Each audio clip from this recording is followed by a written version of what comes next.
Structure de la matière, TD 11, question 11.1.2.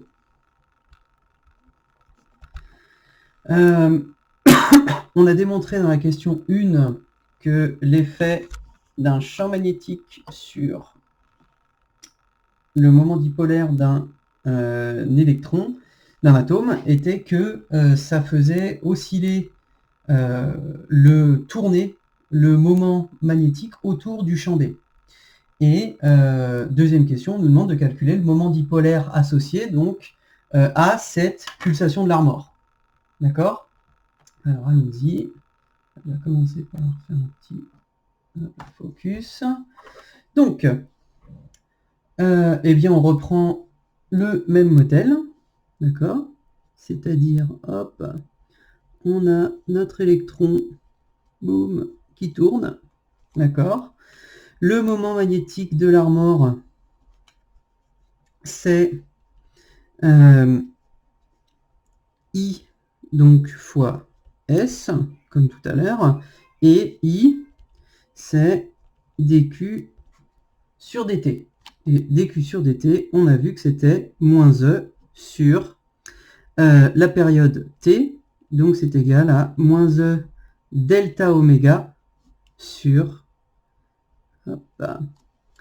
delta oméga sur donc 2pi. Donc ça, c'est la partie larmorienne, on va dire, du moment magnétique, d'accord, de la contribution au moment magnétique. Ce qui nous donne, donc si on remplace delta oméga par la valeur qu'on a trouvée au-dessus, ça nous dit que le moment de la pulsation, le moment dipolaire dû à la pulsation de l'Larmor, ça va être moins E delta oméga sur 2pi fois pi r au carré, ce qui va donc être égal à moins E r carré sur 2 fois E b sur 2me, ce qui veut multiplié par n, donc uz.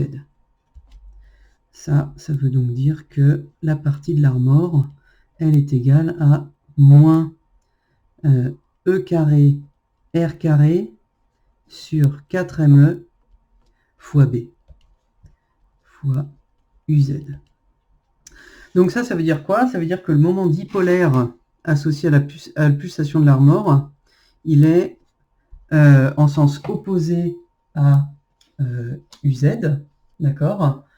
Et donc ça veut dire qu'il va ralentir l'électron, d'accord? Il va ralentir l'électron.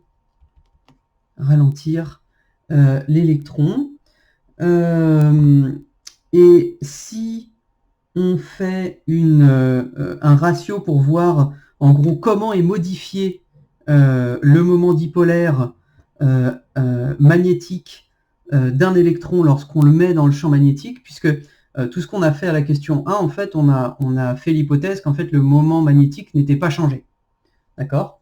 Donc là, ici, on peut vérifier si le fait d'ajouter une composante larmorienne au moment magnétique, eh bien effectivement, c'est justifié, c'est-à-dire que cette composante due à l'ajout du champ B, est-ce qu'elle est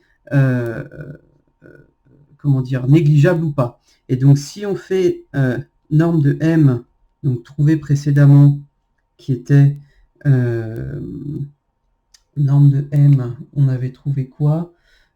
C'était EB sur c'était E sur 2ME fois L.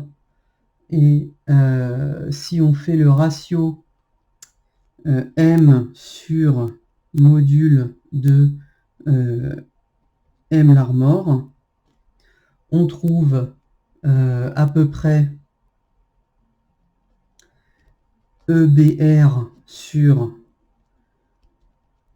2ME fois V. Et si on prend l'atome d'hydrogène, on trouve que R, c'est 53 picomètres. On trouve que V, c'est égal à C sur 137.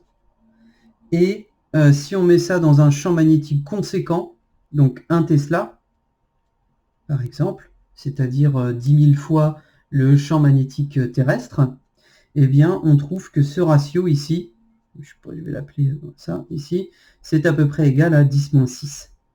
Alors 10 exposant 6 dans ce sens-là. 10 exposant 6.